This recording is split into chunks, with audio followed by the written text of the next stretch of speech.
Today we're going to be talking about another episode of The Chosen where Mary confronts. Ooh, I forgot her name. I swear I had it written.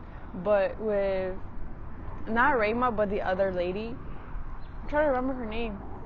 Damn, I don't remember. But when she confronted her, or like when they had a conversation of like, why was Mary angry towards her?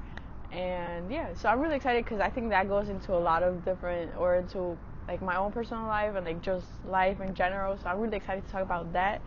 With that being said, welcome to another episode of Melo Meresco. Today we have another solo episode, and I'm super excited because I'm also at the park, and I don't know if I chose the right park. I am also waiting to start work. I'm actually here pretty early because I got a ride, and then it's like, okay, I prefer a ride and be able to record an episode than to take the bus and train to get to work and then like be rushing throughout that whole thing. So I'm really excited to just be here, feel the fresh air. It's kind of chilly, but you know, it's all good. But yeah, so let's start. Okay, so, and hopefully you can hear me. There's a lot of airplanes passing by. The train is also pretty close, so hopefully y'all could hear me. Alright, so I was actually watching this episode yesterday, and it was season 3 or 4, and episode, like one of the first few episodes, so maybe like 3, 4, and I also have to rectify some of the details or change some of the details that I said in the previous episode where I talked about The Chosen. And so I mentioned how Barnaby, so his name is Barnaby, I think I've mentioned like Bashar or something like that. His name is Barnaby, and I also called the blind lady Nula, and her name is Shula, so that was a mistake. And then I realized yesterday when I was watching that episode that I was talking about, and it wasn't the guy that made him want to bring Shula to Jesus. It was Jesus healing this kid. So that's what, like, okay, like if he could heal that kid, then he could heal Shula. So that was a really nice episode. I cried again. I teared up again watching that episode because it's so emotional. And yeah, so I just wanted to mention that because I did say like Bashar and Nula in the previous episode, and those are the wrong names completely. So Barnaby and Shula. Then we have the scene that I want to talk about, and it's when Mary confronts this lady. I forgot her name. I can't believe I forgot her name again. I'll be forgetting everybody's names. But it was really interesting because we see this, like, Mary is, what is it, like angry or frustrated or jealous even of the, man, I need to find this lady's name. But this, because not Rayma, what's her name? Damn, I don't remember her name. But this other lady, like how she has this confidence and she's not afraid to speak up. And in their tradition and how they grew up is that you gotta respect your elders and stuff like that. So just like speaking up towards them, like saying like, hey, you, like why are the trees that, just like speaking to them like that, it's like it's something you don't see, especially in women. They're very, at least for Mary, it's like you gotta be more humble, you gotta be more like bad, like just don't speak up and pretty much like be inferior to them, like that inferiority type of dynamic. So Mary kind of was like, you shouldn't have talked to Zabid like that, you shouldn't have talked to that elder like that. And it's really nice because they end up having this conversation where like, you, like Jewish people specifically, like you think you suffer, but I also know, like this lady was saying, like I've also suffered, like you don't know the pain that I've gone through. And then she tells her story how like she grew up, or yeah, she was raised in a war-torn country, and when she went to go grab, like with her brother, some like minerals or whatever, when they came back, her whole clan was pretty much eliminated. And the necklace that she wears, it's been passed down through generations, and it still has the blood of her mom.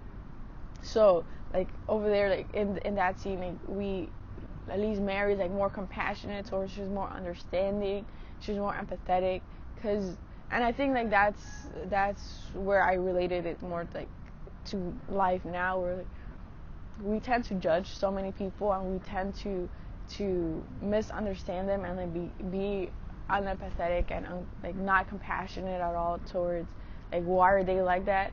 But then usually once we understand their story and like how they grew up and why they're like the way they are, we're definitely more understanding.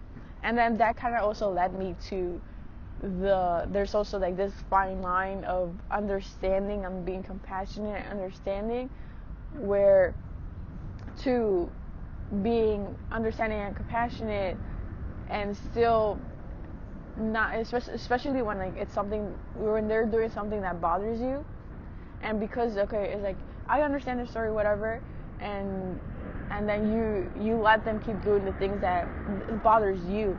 So I thought it was very interesting, because when this lady said, she was like, I'm sorry, and then Mary was like, you don't have to apologize. She was like, no, I'm sorry that you feel this shame and this guilt, because like, you know, you shouldn't be living this way. You should have that like confidence and this ability to speak up for yourself. So that was a really nice comeback, because in a way like she could have taken it wrong and she could have doubted who she was, but she was like, nah, like she was like, no, like, I am the way I am because, you know, this is how I grew up, and I'm not going to change that for you. And just because you pity yourself and in some way you wish you had these strengths.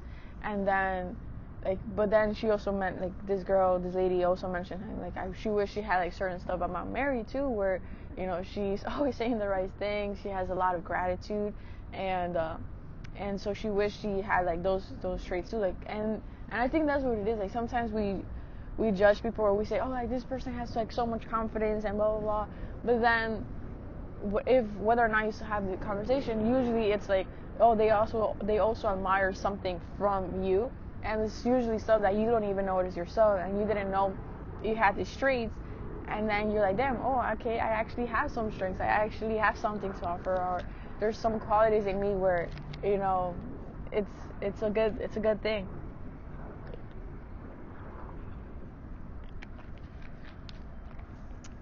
And I think that's usually how it is. Like, we tend to compare ourselves so much, but we forget the strengths that we offer in the table. And sometimes, again, we just don't know what they are. And it would be really nice if people be telling us or reminding us, like, oh, you're really good at this, and you have this trait, and you have that trait. And just so that, because again, sometimes we forget, and sometimes we don't know. And I think it's really important, because then we stop kind of like comparing ourselves, and we are actually grateful for the qualities that this person brings to the table, because that's just their natural strengths. And sometimes, as much as we want to be that type or have that type of characteristic of personality, like that's not how we were born. And like sometimes we can force things and then it doesn't come naturally, and then you get frustrated and whatnot. But yeah, so that was kind of that. And I wanted to go into the setting boundaries and that fine line, because I find it so interesting that within all of that, like usually most of us are individuals who are learning how to set boundaries, who are the first in their family to like have a conversation and be like, you know what, this bothers me, and like having and confront people we really love, and be like, you know what, I actually don't like how you react to this, or I don't understand why you're so defensive about this.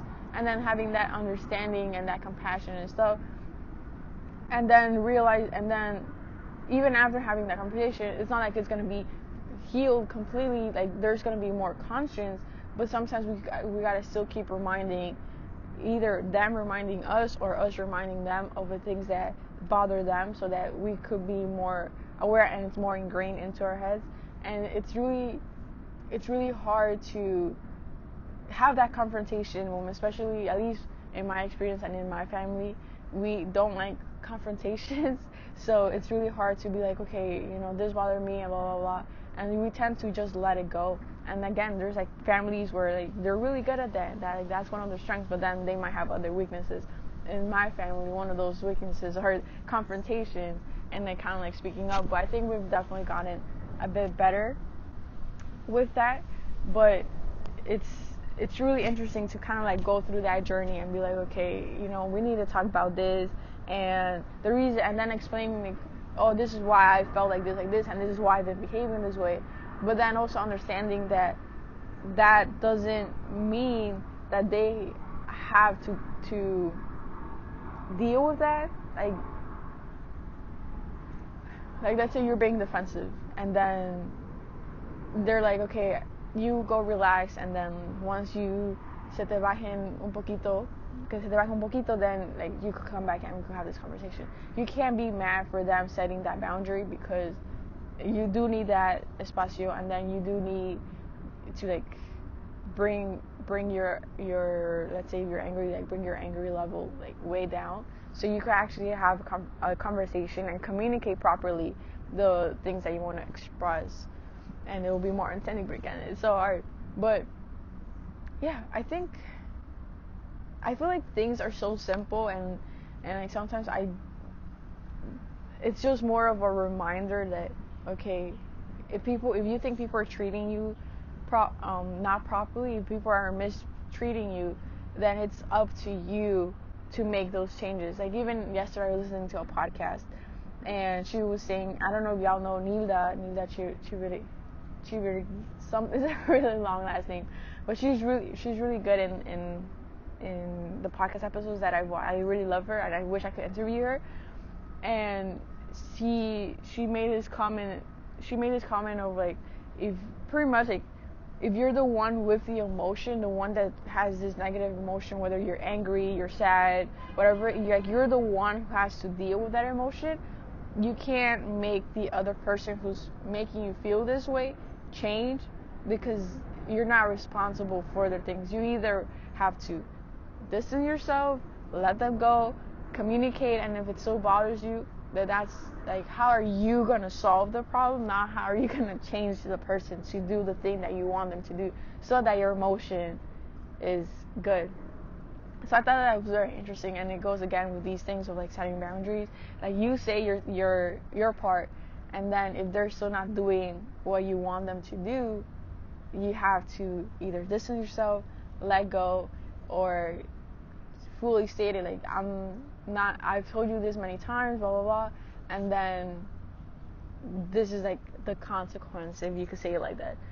So I think it's very interesting, and it's a very hard thing to take in, where it's like you're responsible for your emotions, and it's a reminder all the time, because you have to be aware of your own emotions and how you may be affecting others because of how you're dealing with things, and but also understanding that, and like wanting to improve like yourself for yourself, but knowing that it's going to have a ripple effect on your relationships, and then also knowing that you can change others, and hopefully we confront those things that do bother us, but then being able to let that emotion go, especially if that person is not changing after you've had those conversations.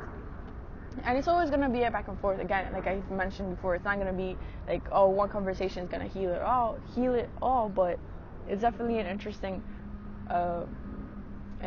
journey, just like being able to do that and like start that, because it's so, at least with like my family, and I'm guessing like a lot of families, like Hispanic, Latino families, you know, there's this hierarchy of like your elders know what they're like, your elders are always right, and you can't confront them, or you can't even have an opinion of that, because how can you disrespect them like that? Like, they know better.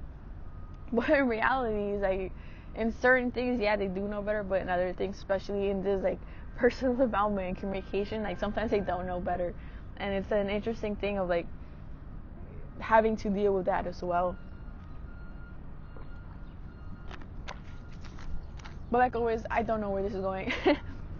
There's just so many thoughts, and it's just an interesting way to kind of like just express and really talk about the show. I think the show is such an amazing thing, and it brings up so many issues that we're dealing with now, and it's like, it's interesting to see like whether or not like whether or not these moments or these experiences happen like that. I'm pretty sure it didn't, but just seeing that it was possible for them to have these type of conversations is really interesting. Where like they're literally the followers of Jesus, and you expect them to be like these like type of people, but like no, like they also have their flaws, they also have their funds, they also have their relapses and all of that. So it's really interesting to kind of just see all of that, and whether or not like we just see it as a Jesus story or just see it as a regular show, like it's the lessons that it brings up and the issues that it brings up as well is very interesting as well.